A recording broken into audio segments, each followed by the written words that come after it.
But there's like 4 steps in this process. The first step is to identify a suspicion. The second step is to formulate a question based on the suspicion. The next step is to present the question to a manager or assistant manager for a claim. The next final step is to invite divine assistance on the matter and to present it to God. So step 1, identify a suspicion. Let's say the problem that you're having is your mail is coming back opened.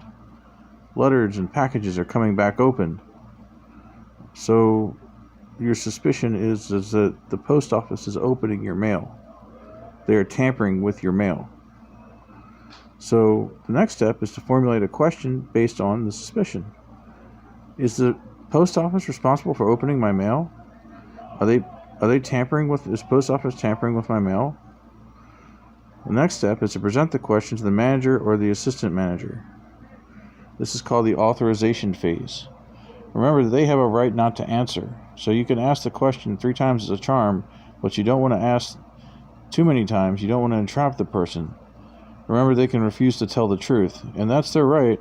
But even still, when they refuse to tell the truth, that is a form of authorization that takes place as well. What you're trying to do is you're trying to attain a claim, a statement of potential fact. You can lead into the conversation with, "Hi, how are you?" or such trivialities as the weather or things like that. What this method does is that it targets what is under the guise of plausible deniability. Any statement that could be concealed in the darkness, any fact that could be hidden away from the light of day, is what this methodology really goes after.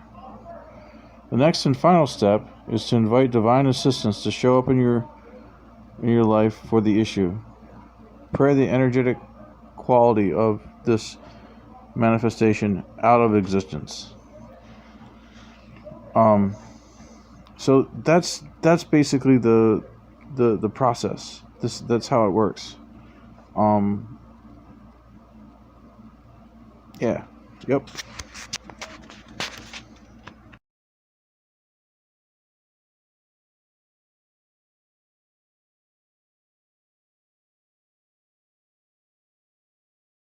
This is so relevant right now in my personal situation that I have no choice but to accept that I was guided to your channel for exactly this reason. They've been tampering with my mail for a couple years now, but I literally put another change of address in last night because they keep sending very specific important mail to my old address, and it makes no sense unless you include the theory that it's being done on purpose. I was missing a check that the school sent out weeks ago, but when I spoke out loud about it, the check showed up in the mail along with another letter from the school the next day, but the check had been postmarked November 10th and the other letter was postmarked November 30th. I'm confident that it's all because of this sick program, but like you, I look for solutions rather than complaining or reporting it. When I asked the right questions, the postmaster tried to dismiss my issue, and then after filling out the change of address form, the USPS employee insisted that I let her take care of it rather than putting it in the outgoing mail. So before I left the post office, I requested another form for my daughter, and the employee tried to assure me that the form she took would take care of my whole family. So as a TI,